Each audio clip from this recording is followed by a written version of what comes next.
Hey, you there? Wait a minute now, aren't you?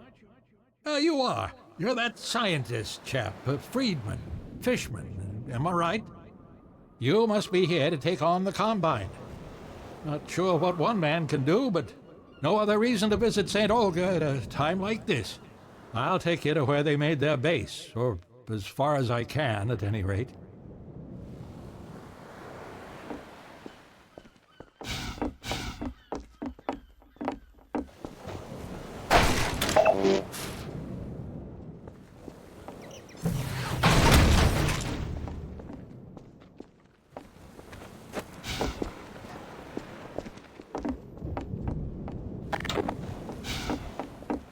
Here, now, let me just unlock this gate for you. Got the key right here. There we go. Get along now, laddie. Destroy that gun and no dawdling.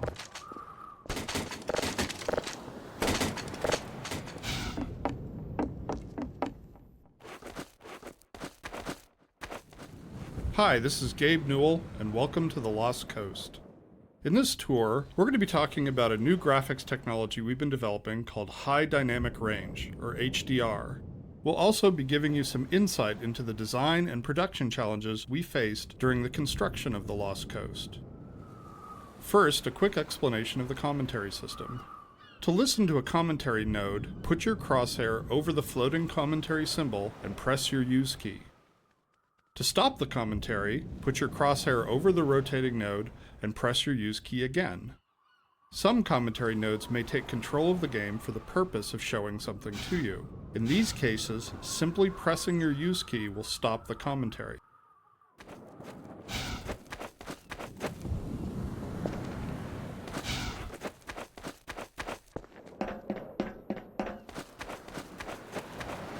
The remains of the ship in front of you were once part of a puzzle we cut out of the Lost Coast. The original design of the puzzle was based on the idea of the player and the fisherman cooperating together to solve something. This was the type of puzzle we'd always wanted to attempt in Half-Life 2. Unfortunately, as development on Lost Coast neared the end, and this puzzle still wasn't finished, we decided to cut it. It's always painful to remove work, so we've tried to evolve a process for making those kinds of decisions. For example, with this puzzle we asked ourselves, is this puzzle actually fun? If not, how much work does it need to be fun? Does this puzzle fit within the purpose of Lost Coast? Would our customers appreciate this puzzle being finished more than they would appreciate, say, soldiers rappelling off the cliffside? In the end, it made more sense to put this problem on the shelf with other interesting ideas and come back to it later.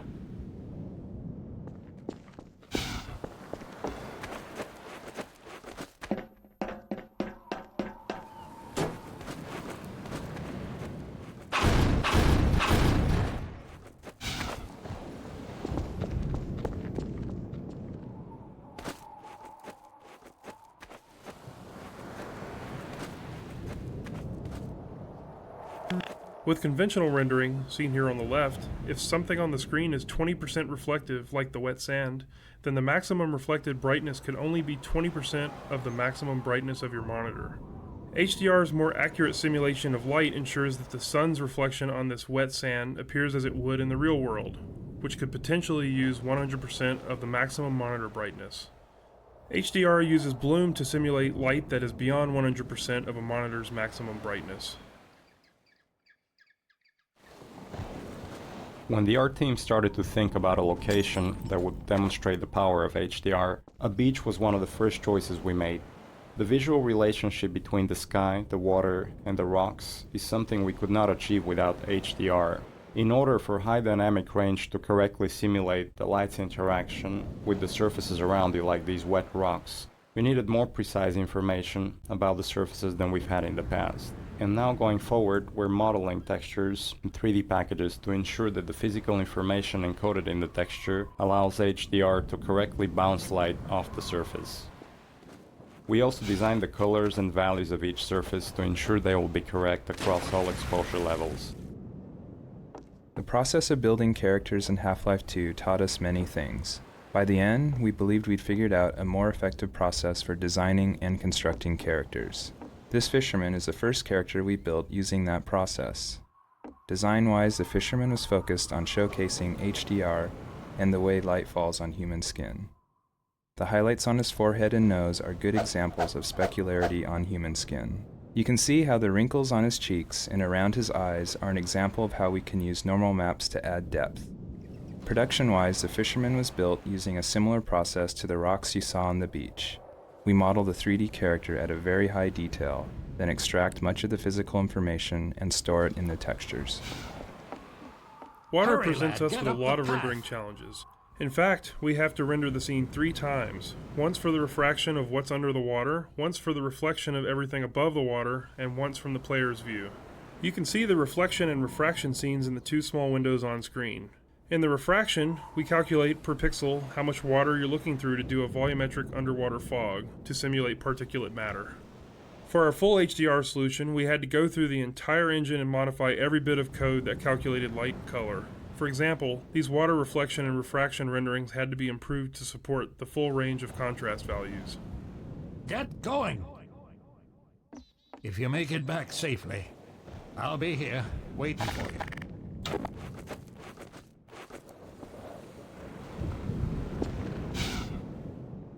There's a path up the cliff. Step lightly now.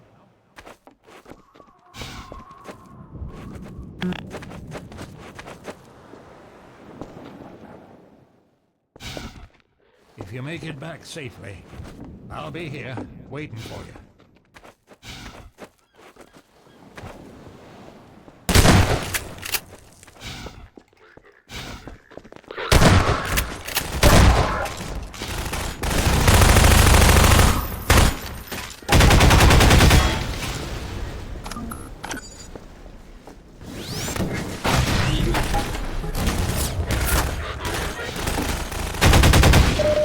The area you're currently entering is called the Cliffside Arena.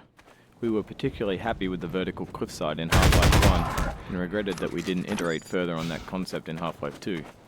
Vertical space allows us to force the player to deal with threats from above and below.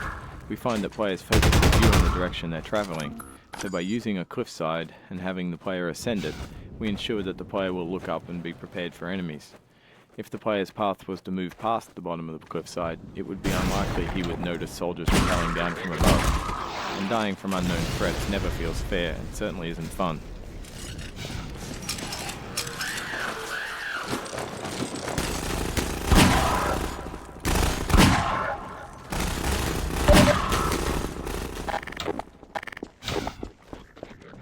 One of the features of our HDR solution is dynamic tone mapping.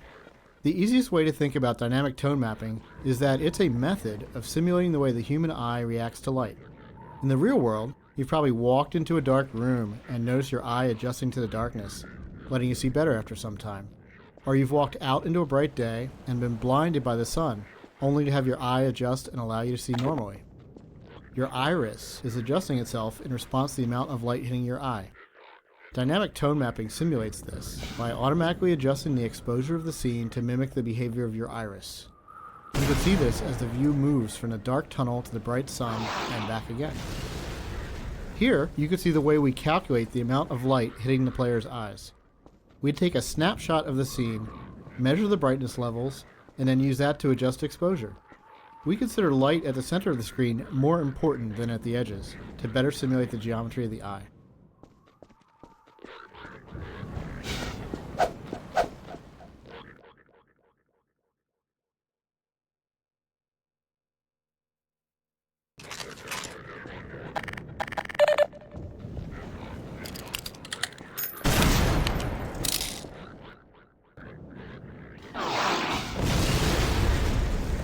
The courtyard in front of you is a space we call an arena. Arenas are built to hold the player for a period of time and usually contain combat or some other challenge. They often have multiple entry points for enemies, along with a gate of some kind to prevent the player moving on until the challenge has been completed. In this case, the arena is free of enemies until the player solves a puzzle and triggers an alarm. This is a method that allows the player to explore the arena and get a sense of its space before being forced to fight in it. It adds a sense of uneasiness to the player who's expecting to be attacked now that they've reached the goal set for them at the start of the map. The break in the action here is also a crucial part of the level's pacing. It allows the player to recover and explore the world a little after being attacked on the way up the cliffside.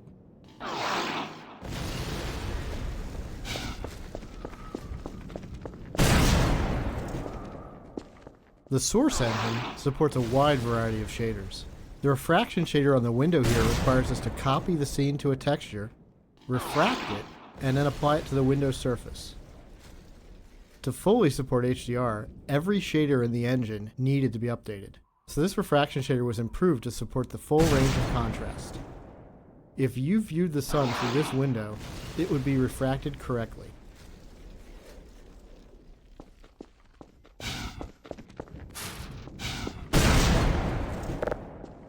We wanted to transition from a bright, wide-open space into a tighter, closed one to showcase HDR's dynamic tone mapping. We also like to focus on contrasting elements in our settings, like ancient human architecture and futuristic combine technology. A monastery fit these requirements perfectly. Monasteries are generally isolated, unlit, and built ages ago. They provide a great backdrop for the contrasting combine technology. When we build fictional settings, we try to ground them by basing them off a real-world location. We use this location as a design constraint that forces a logical consistency behind the art choices. Churches are great dramatic spaces. They're often lit naturally with extremes of darkness and brightness, which makes them a great showcase for HDR. Gothic churches are the sober monochromatic spaces that you've seen in almost every horror movie or game. Byzantine churches, on the other hand, are very colorful and have a large variety of materials. We wanted that color and material variety to show off our HDR reflections. Our games are filled with things we call gates, which are essentially just challenges that the player must overcome to drive the experience forward. We used a puzzle here since the player has been through combat and exploration recently. When we design challenges, we try to ensure that the player's goal and the action required by the player are both fun. It's not hard to create interesting goals for the player, like stopping this machine from shelling the nearby village, but the action required by the player to solve the challenge needs to be fun as well. So instead of something menial, such as hitting an off switch, the player gets to use physics to jam the gun's mechanism and cause it to break.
This marks the end of the Lost Coast tour.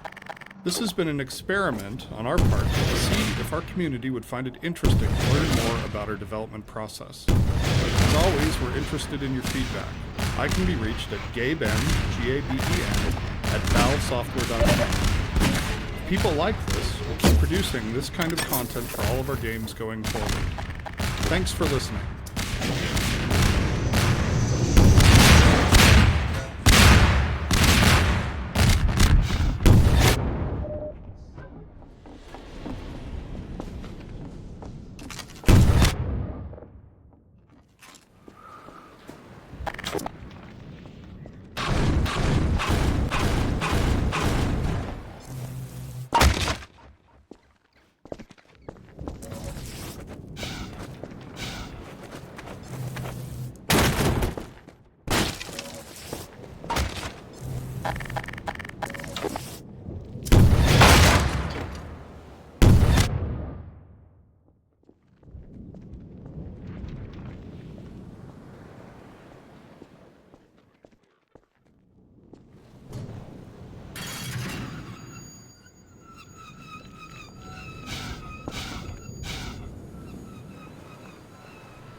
You did it, lad. Come on with me to St. Olga. We'll celebrate this victory with a feast. I hope you like leeches. Hey, where you going? You're getting fuzzy around the edges. Well, I guess you got other places to be. Nice knowing ya.